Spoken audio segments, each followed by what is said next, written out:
Hello दोस्तों, legal advice channel पर आपका स्वागत है। दोस्तों, आज की वीडियो में बात करेंगे,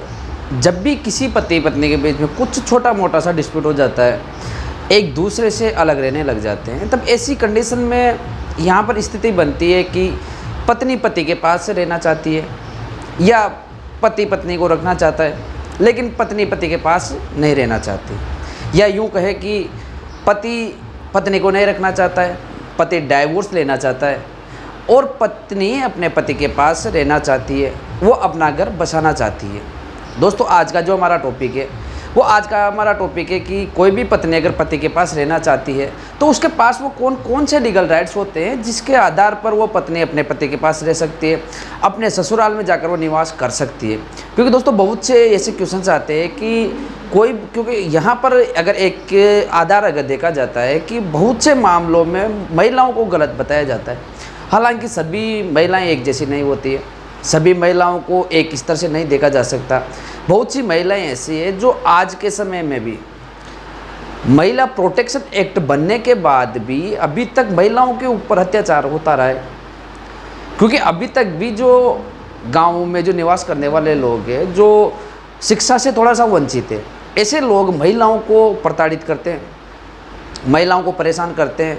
महिलाओं को भी यह कमी है कि महिलाओं को अपने अधिकारों के बारे में जानकारी नहीं है और इसी के लिए महिलाओं को परेशान यहाँ पर होना पड़ता है। दोस्तों, आज की जो वीडियो बनाने का हमारा उद्देश्य ये है कि जो ऐसी महिलाएं हैं जो बिना किसी गलती के पति से दूर हो जाती है और पति उन महिलाओं के ऊपर अत्याचार करता है, तो ऐसी स्थिति में महिला क्या कर सकती है।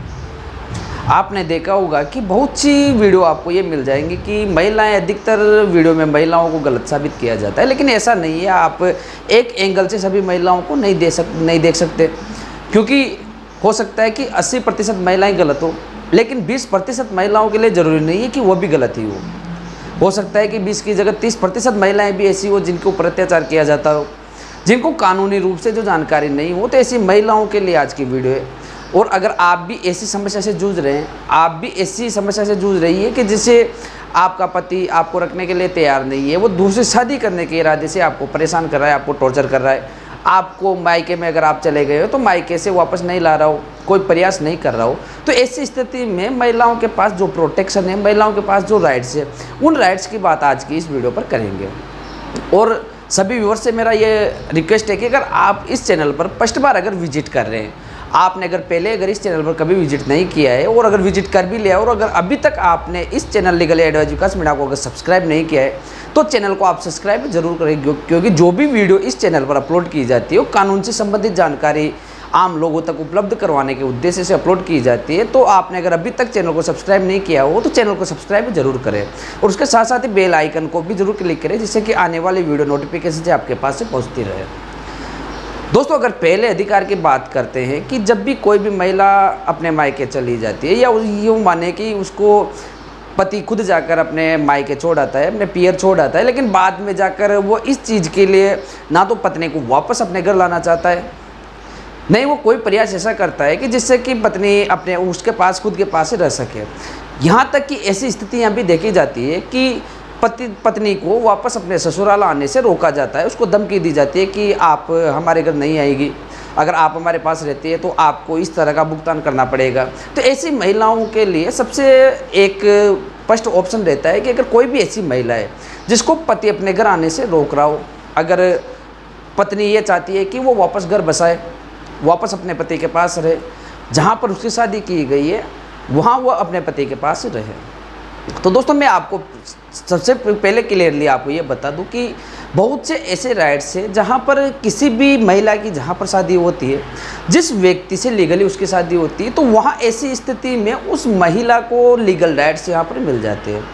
ऐसी महिला को लीगल राइट्स मिलते हैं कि उसको अपने ससुराल में रहने का अधिकार स्वतः ही प्राप्त उसको हो जाता है। यहाँ पर किसी प्रकार के लीगल डॉक्यूमेंट्स की ज़रूरत नहीं पड़ती है कि यहाँ पर उस व्यक्ति को ये लीगल डॉक्यूमेंट्स बनाने चाहिए, यहाँ पर उस महिला को लीगल डॉक्यूमेंट्स बनाने चाहिए, क्योंकि ये उसका फंडामेंटल राइट्स हो जाता है कि उसको ससुराल में रहने का संपूर्ण रूप से अधिकार उसको प्रदान यहाँ पर कर दिया जाता है। जब भी किसी भी महिला की शादी हो रही है तो यानी कि यहाँ जहाँ से शादी हुई है, शादी होने के बाद जिस ससुराल में वो गई है, अपने पति के घर जहाँ पर वो गई है, उसको वहाँ पर रहने का पूर्णतः अधिकार रहता है। वो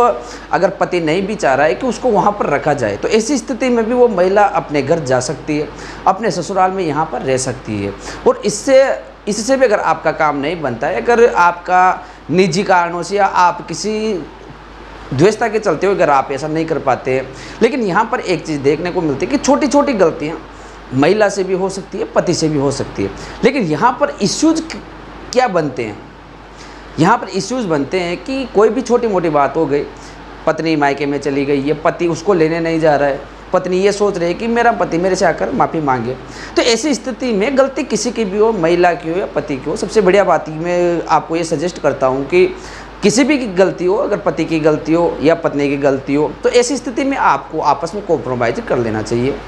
अगर कॉम्प्रोमाइज़ से काम नहीं बनता है आपका, तो जिस महिला को पति परेशान कर रहा है, पति पक्ष परेशान कर रहा है, पति के घर वाले परेशान कर रहे हैं, उसकी माँ परेशान कर रही है, उसका पिता परेशान कर रहा हो, तो ऐसी स्थिति में उस महिला को एक एप्लीकेशन एसपी के संबंधित एसपी जहाँ पर आपका जिला मुख्यालय है, वहाँ पर पुलिस अधीक्षक जिसको एसपी आप कहते होंगे, तो एसपी महोदय के पास आपको एक एप्लीकेशन देनी है और वहाँ पर एसपी महोदय को एप्लीकेशन देंगे तो उसके बाद आपका मीडिएशन आपका करवाया जाएगा। यानी कि बहुत से मामले से होते कि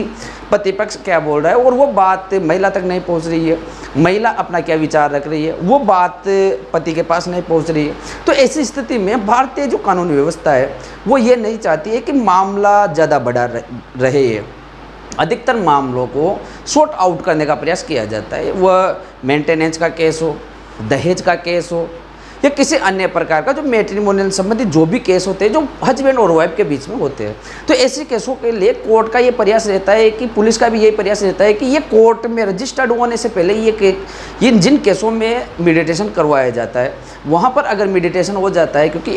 फेस टू फेस यहाँ पर बात की जाती है कि जहाँ पति पक्ष अपनी बात रखेगा वहीं पर पत्नी भी अपनी बातें रखेगी, जहाँ पर पत्नी बात रखेगी वहाँ पर पति भी बात करेगा, दोनों के आर्गुमेंट्स देखे जाएंगे कि कहाँ पर यह इनके बीच में डिफॉल्ट आ रहा है, उसको सुलझाया जाएगा। अगर यहाँ पर मीडिएशन अगर हो जाता है और यहाँ से अगर आपकी लाइफ वापस स्टार्ट हो जाती है, आपकी लाइफ जर्नी स्टार्ट हो जाती है, तो वहीं से आपको बहुत बहुत शुभकामनाएं। लेकिन अगर यहाँ होने के बाद भी अगर आपका काम नहीं बनता है कि एक पक्ष ये सोच लेता है कि पति पक्ष ये सोच लेता है कि नहीं मेरे को तो मेरी पत्नी से कोई मतलब ही नहीं है, भले उसके बच्चा बच्चे पैदा हो जाते हैं फिर भी वो ये बोल देता है कि मेरे को तो पत्नी से कोई मतलब ही नहीं है, तो ऐसी स्थिति में अगर मीडिएशन आपका करवाया जाता है, मीडिएशन में अगर आपका कोई काम नहीं बन रहा है, तो ऐसी स्थिति में आप बाद में जाकर सेक्शन 9 का यूज़ भी आप कर सकते हैं। जिस महिला को मना किया जा रहा है उसके घर जाने से, उसके ससुराल जाने से जहाँ पर उसकी शादी हुई है, अगर वहाँ जाने से मना किया जा रहा है, मीडिएशन होने के बाद भी अगर उसको कोई रिलीफ नहीं मिल रही है, अगर वो पति पक्ष उसको परेशान कर रहा है, तो ऐसी स्थिति में सेक्शन 9 का यूज महिला कर सकती है। अगर सेक्शन 9 का यूज महिला करती है और वहाँ पर पति ये बोल देता है कि मेरी जो भी पत्नी है उसके साथ मैं नहीं रहना चाहता या मैं इसके साथ नहीं रह सकता, तो ऐसी स्थिति में यहाँ पर डिक्री पास कर दी जाती है महिला के पक्ष में। और जब महिला के पक्ष में डिक्री आ जाती है तो उसके बाद आप ह्यूमन प्रोटेक्शन एक्ट के अंतर्गत सेक्शन 16, 17 और 21 के अंतर्गत आप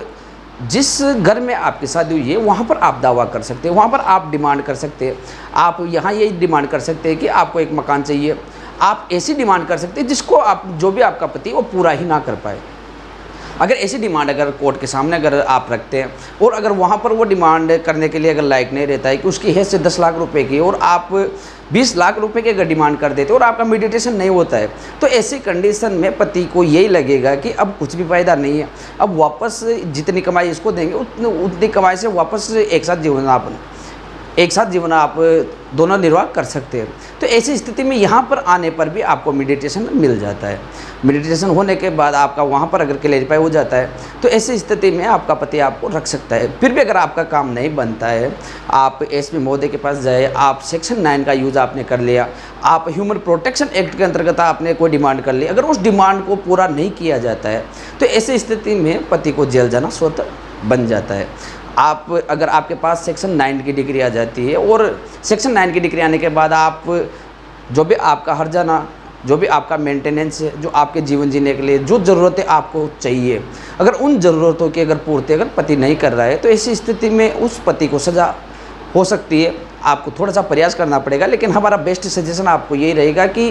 किसी भी मामले में आप कोर्ट जाने से पहले आपसे मेडिटेशन आप ज़रूर करवाएं, किसी रिश्तेदारों से करवाएं या किसी पंचायत के माध्यम से आप मेडिटेशन करवाएं, क्योंकि एक बार मामला जब कोर्ट में चल जाता है तो ऐसी स्थिति में उस मामले की सीढ़ी दर इतनी सीढ़ियाँ बन जाती है कि जहाँ पर वापस नीचे आना बहुत मुश्किल काम हो जाता है। तो ऐसी स्थिति में दोस्तों आपको आज की जो भी वीडियो थी, वीडियो कैसी लगी, अगर आपको इससे संबंधित कोई अन्य जानकारी चाहिए तो आप मेरे सोशल मीडिया प्लेटफॉर्म पर मेरे से संपर्क आप कर सकते हैं। तो दोस्तों मिलेंगे ऐसी जानकारी के साथ, ऐसी लीगल एडवाइस के लिए। जब तक ले जय हिंद, जय भारत, जय संविधान।